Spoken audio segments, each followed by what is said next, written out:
Good morning, students. This is Vanza teacher, and I welcome you all for the next part of your lesson, motion and time. Before entering into the today's topic, I want to recapitulate the previous class, whatever we have discussed. Yes, we have discussed about what is meant by motion and what is meant by uniform and non-uniform motion. Which type of motion is said to be uniform, which type of motion is said to be non-uniform, all this we have discussed. And today's topic is, today we will learn the types of motion, translatory, rotatory and oscillatory. About these types of motion we will discuss, children, today. Before entering into the today's content, I want to show you some pictures. Okay, let us start. A car is traveling along a straight road. That is the meaning of the picture. Is it or not? Yes, we will go for the next slide. Here a fan is rotating and we are able to see the blades of the fan are moving. Let us go for the next slide. And this is an sieving machine, and try to observe the movement of needle in a running sieving machine. Here the needle will be placed here, no? While it is running, if you clearly observe, what will be the motion of the needle? One more example we will go with. Yeah, what will be the motion of a pendulum? It's an old wall clocks. Nowadays we are not getting this. In the olden days, in each and every house they used to have this one. Nowadays also we can get it, but in generally we don't find all the places. Yes, now we will come for what will be the motion of this. This is called as a pendulum. What will be the motion of the pendulum when once it will be 10 o'clock or 11 o'clock or whatever it is, hours, for each and every hour it will move. The pendulum will move like this by using the bells. In so many movies also you might have seen it. Is it or not, children? Yes. What did you observe in all these examples? I have shown you 4 types of examples here.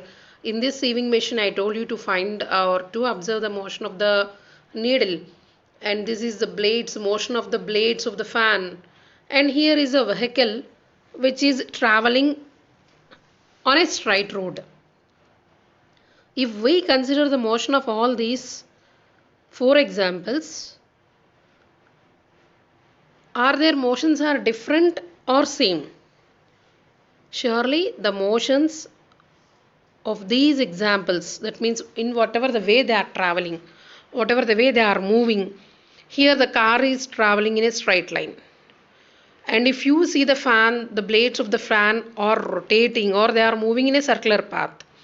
And in the same way, if we see the motion of a needle, you can say that it will be moving up and down when it is a running sieving machine. Is it or not, children? And even the pendulum will be moving to and fro. Like this, if you clearly observe the movement of these all the 4 examples, they are entirely different. And from this we can say all the objects will not be having the same type of movement. Here in your chapter you have given the 3 types of motions of the body. Let us see what are the 3 types of motions of the body depending upon the movement of all this. Yes, these are the types of motions, that is translatory motion, rotatory motion and oscillatory motion. The above examples whatever we have discussed, translatory motion, the movement of car will come under translatory motion. Rotatory motion, the movement of blades of the fan will come under rotatory motion. Even oscillatory motion, needle which is moving up and down in the same path it will be moving, and even the pendulum which is there in the old clock, that movement also will be coming under the oscillatory motion. Now in this today's content we will see what are the definitions and when a body is said to be in a translatory only. When can you say in a circulatory? Simply if it is moving it can't be coming under rotatory. Simply if the and something is moving in a circular path, it will be not calling as a rotatory. Some definitions will be there. And today we will all discuss all those. Yes. Translatory motion. If all the parts of the moving body move in the direction of motion, then the motion is said to be translatory motion. You have seen a car moving in a straight road. When it is moving, you will observe the wheels of the car, the doors of the car, whatever the parts of the car are there, they will be moving in the same straight line. They don't deviate. If the car is moving front, the wheels can't move backward. Is it or not, children? All the parts of the moving body, here I have mentioned all the parts of the moving body will be moving in the same direction of the motion. Is it or not? If you are riding a bicycle on a road, the bicycle can't go front and you can't go backside. Is it or not? If you want to ride the bicycle front, all you along with your bicycle will be moving in the same straight line. That means all the parts of this moving body will be moving in the same direction of motion. That is said to be translatory. And in this translatory motion also, it have been divided into two types. What are they? Rectilinear motion and curvilinear motion. Children, I think so you know what is meant by linear. I think so in your maths also you will be getting this word, isn't it? Okay, if you don't get also, I will give you the meaning of it. Linear means straight without having any deviation is said to be linear. Okay, this translatory motion, one of the type of motion, will be again divided into two types. What are the two types? One is rectilinear motion and one more is curvilinear motion. When can be it is called as a rectilinear, or when it is said to be in a curvilinear? We will see the examples. Just I will show you in the next slide. Yes, before going to the example. See here, children. The car is traveling in a straight line. Is it or not? It is not at all deviating any, you don't find any curve here or you don't find any up and down here. Is it or not? This type of motion in a straight line, if any object is moving, then it is said to be a translatory motion. Now we will see the definition. If a body is in translatory motion, it moves along a straight line, then the motion is said to be rectilinear. Here, see here, it is moving in a straight line. It don't have any curve here or it don't have any up and down on the road here. Is it or not? This type of motion is said to be the rectilinear motion.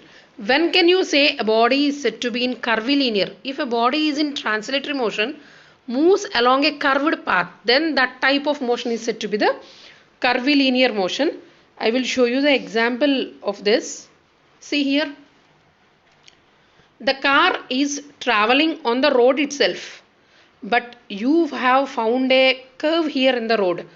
Children, give me some examples where you will find like this types of curves. Can you? Anyone? Yes, if it is a class, we might have come out with so many different types of examples. This looks like an tracks.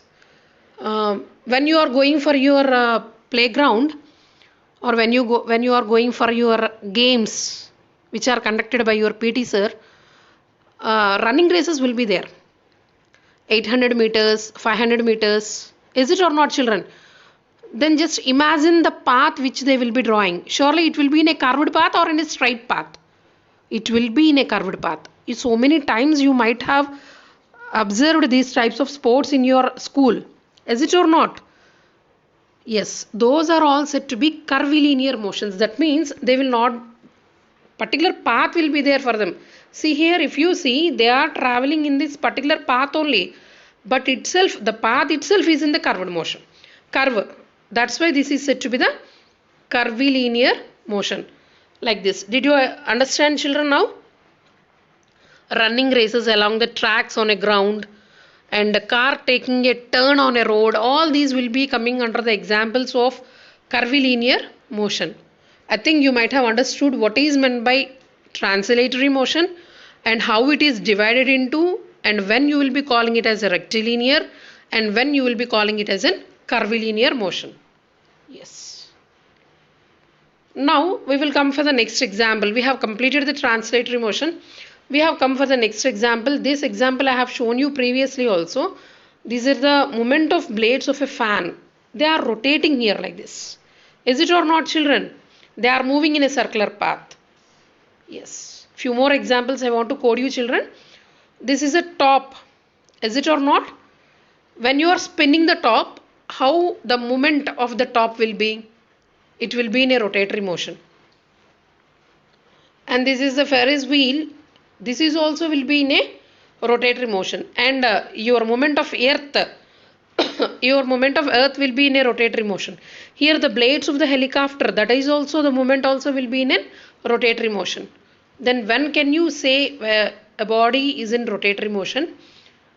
Rotatory motion means the motion of all the particles of a moving body follow a circular path with respect to a fixed center axis of rotation. See here, if you see examples, the blades are there.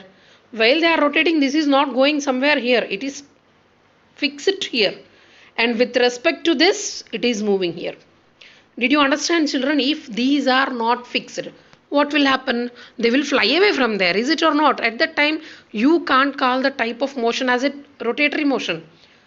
All the parts of the body, that means wherever this rotatory motion is going on, the motion of all the parts of the moving body, that means all these particles of the moving body follow a circular path with respect to a fixed center.